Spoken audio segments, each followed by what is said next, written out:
Hello అండి, welcome to Srimayi home foods. ఈరోజు Srimayi home ఫుడ్స్లో మనం ఇంకొక రెసిపీ నేర్చుకుందామండి. ఇన్స్టెంట్గా మనకు వడాలు, చిన్న చిన్న వడాలు ఎలా చేయాలి అనేది ఇప్పుడు నేను మీకు చూపించబోతున్నాను. మనకు మార్నింగ్ టిఫిన్ లేనిదే పూట అయితే గడవదు కదా. సో అందుకే ఇన్స్టెంట్గా వడాలు ఎలా చేయాలో ఇప్పుడు ఒకసారి చూద్దాం. దానికోసం నేను ఐటమ్స్ అన్ని ఇక్కడ తీసి పెట్టుకున్నానండి. ముందుగా వాటర్, తర్వాత ఇది సూజీ ఉప్మా రవ్వ అంటాం కదా అది, నెయ్యి, ఈ నెయ్యి ప్లేస్లో మనం నూనె కూడా వాడుకోవచ్చు, సాల్ట్, కొద్దిగా వాము. స్టవ్ ఆన్ చేసుకొని మనం వాటర్ వేసుకోవాలండి. ఒక 2 గ్లాసెస్ వాటర్ వేస్తున్నాను నేను.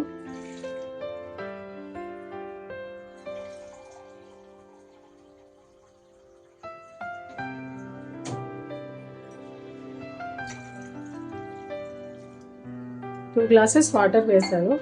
నెక్స్ట్ ఒక స్పూన్ వాము వేస్తున్నాను. తర్వాత ఒక స్పూన్ సాల్ట్ కూడా వేస్తున్నాను. తర్వాత కొద్దిగా నెయ్యి వేస్తున్నాను. ఈ నెయ్యి ప్లేస్లో మీరు నూనె కూడా వేసుకోవచ్చు. ఇవి కొంచెం బాయిల్ అవ్వనివ్వాలి. ఇప్పుడు మనకు కొద్దిగా వాటర్ బాయిల్ అవుతున్నాయి చూసారా. ఇప్పుడు దీనిలో మనం ఈ రవ్వ వేసుకొని కలుపుకోవాలి.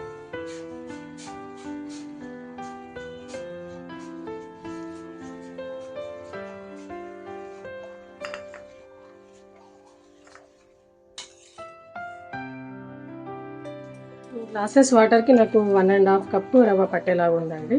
సో 1.5 కప్పు రవ్వ వేసుకుంటున్నాను.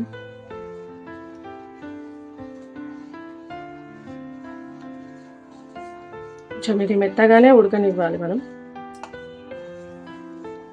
సో 1 కప్పు మీద కొంచెం పడింది, ఇంకా కాస్త మిగిలిందండి. సో ఇది మంచిగా ఉండలేకుండా కలిపేసుకొని దీన్ని మూత పెట్టుకొని సిమ్లో ఒక 5 మినిట్స్ ఉడికించుకోవాలి, దగ్గర పడే ఉంటుంది.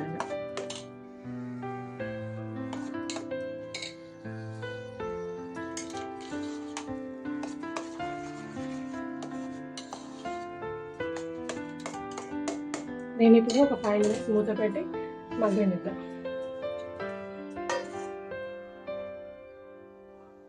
ఒకసారి చూద్దాం ఇది ఎలా ఉంది.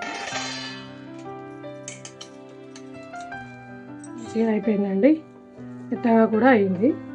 సో ఇప్పుడు ఈ స్టవ్ ఆఫ్ చేసుకొని ఇది చల్లారేంత వరకు మనం వదిలేసేయాలి దీన్ని మూత పెట్టుకొని. అప్పుడు ఇంకాస్త మగ్గిపోతుంది. ఇప్పుడు పిండి మొత్తం చల్లగా అయిపోయిందండి. ఒకసారి దీన్ని మంచిగా మెత్తని ముద్దలాగా కలుపుకోవాలి. నార్మల్గా మనం పిండి కలుపుకుంటాం కదా, అలాగే తీసుకొని దీన్ని చిన్న చిన్న బాల్స్ తీసుకొని వడల్లాగా ఒత్తుకొని ఆయిల్లో ఫ్రై చేసుకోవడమే. కొంచెం సాఫ్ట్గానే కలుపుకోవాలి. పగుళ్ళు ఉంటే మళ్ళీ మనం చేసే ఆ చిన్న వడలు కూడా పగిలిపోతూ ఉంటాయి. సో అందుకే పగుళ్ళు ఏం లేకుండా నీట్గా మిక్స్ చేసుకోవాలి. పిండి మొత్తం సాఫ్ట్గా కలిపేసుకున్నాను అండి. దీనిలో నుంచి ఒక చిన్న ముద్ద తీసుకొని కొంచెం సాఫ్ట్గా చేసుకోవాలి కదా దీన్ని కూడా. తర్వాత ఇలా ఉండలాగా చేసుకొని కొద్దిగా ప్రెస్ చేయాలి. సరే ఎంత స్మూత్గా వచ్చిందో ఇప్పుడు తర్వాత దీని మధ్యలో చిన్న హోల్ చేయాలి. ఇవి సేమ్ మనకు వడ తిన్నట్టుగానే ఉంటాయండి, చాలా టేస్టీగా బాగుంటాయి. సో ఇలానే అన్ని వడలు చేసేసుకోవాలి.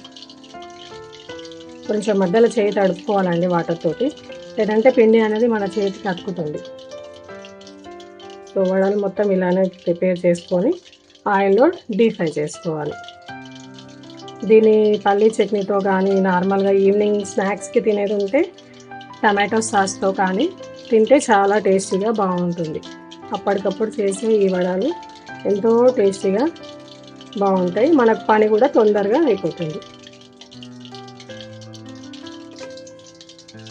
ఇలా మొత్తం చిన్న చిన్న రింగ్స్ లాగా చేసుకున్నానండి వీటిని వడలాగా. ఇప్పుడు ఆయిల్లో వేసుకొని వీటిని డీప్ ఫ్రై చేసుకోవడం.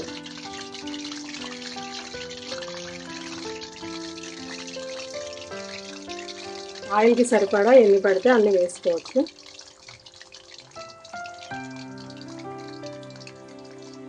ఇవి క్రిస్పీగా అండ్ స్పాంజీగా చాలా టేస్టీగా బాగుంటాయండి.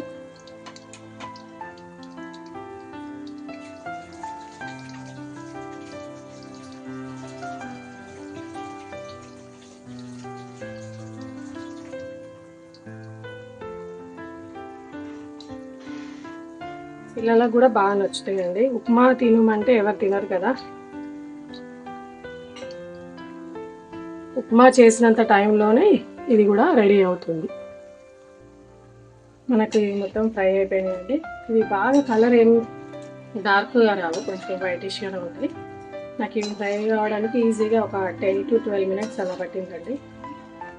సో వీటిని ప్లేట్లోకి తీసుకోండి.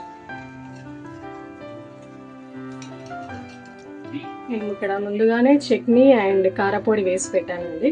సో ఇది ప్లేట్లో డైరెక్ట్ వేస్తున్నాను. ఎక్కువ పెద్దగా ఆయిల్ కూడా ఇదేం పీల్చదండి, ఎందుకంటే మనకి సాఫ్ట్ పిండి కాదు కదా. సో ఆయిల్ కూడా పీల్చదు.